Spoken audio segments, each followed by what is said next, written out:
Minutes. 5 minutes to the gentleman from New York, Mr. Serrano. I thank you for the time, and I congratulate you on continuing to be the representative that you are for the District of Columbia. Let me, in the short time that I have, be very brief and to the point. This may be one of the least known issues in the United States, the whole issue of how Congress treats the District of Columbia. Understood that there are constitutional provisions, but constitutional provisions for Congress to oversee the District of Columbia does not mean that you should mistreat the District of Columbia. And I think it's important to note something that happened when I became chairman of the subcommittee that oversees the District of Columbia. And that is that I took it very personal. For you see, I was, like so many New Yorkers, I was not born in New York. I was born in Puerto Rico. And I was raised in New York, and I represent the Bronx in Congress. Puerto Rico, as some may know, everyone should know, is a territory of the United States. Some would say a colony of the United States. So the one thing I didn't want to do was be chairman of this committee and treat Washington, D.C. the way the federal government sometimes has treated my birthplace, and where I found myself, as so many other folks, with the United States as this country you love, and then Puerto Rico as your loving birthplace, and knowing they are attached, but somehow Puerto Rico doesn't get treated equally. So I said publicly, to the amazement of some and the laughter of others, that I was going to be the first member of Congress to ever relinquish power.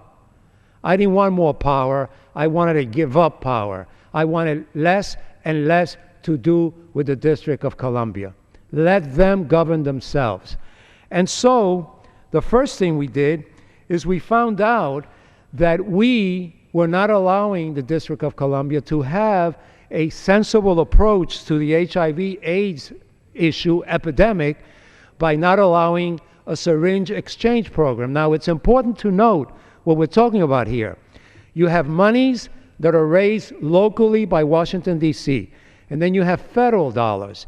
And what happened was that Congress, for years, was saying you can't use federal dollars for certain programs, and you can't use local dollars either for certain programs. Now, this is the part that gets a little political, and I'm going to try to be as fair and as balanced as possible, to quote somebody else.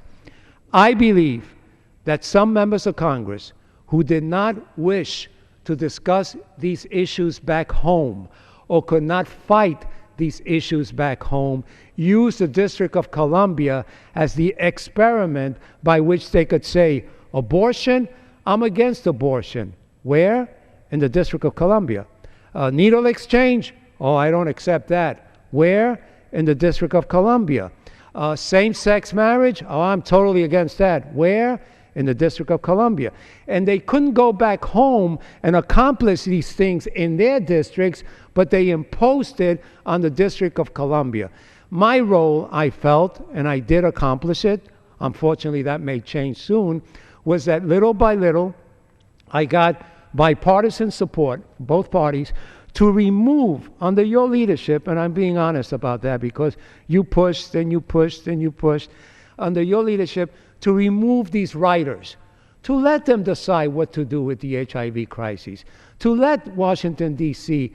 elected council members and mayor decide what to do with so many issues. That's all we did. We still kept the constitutional provisions. I don't go around rewriting the Constitution. Now what I think will happen, and we begin to see, is a desire to once again use Washington, D.C. as the experiment or the place where you do these things that you can't do back home. And so I would say to my colleagues, if you're strong, and I respect you on the issue of school vouchers, if you're strong on the issue of not letting women make choices in their lives, if you're strong on the issues of what rights or lack of rights gays should have, if you're strong on all these issues, fight them at the national level, fight them back home, don't single out the District of Columbia as this experimental ground by which you can say that you accomplished these things when in fact you did not. The last one we had is the one that the public would really understand.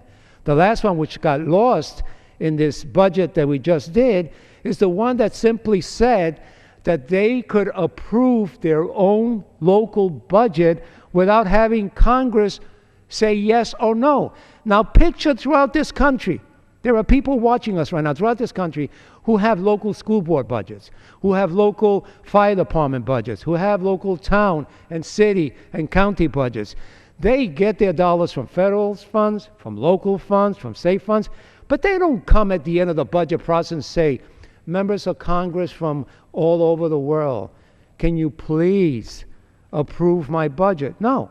And I don't think they should be treated that way. And so I hope that the changes we made remain in place.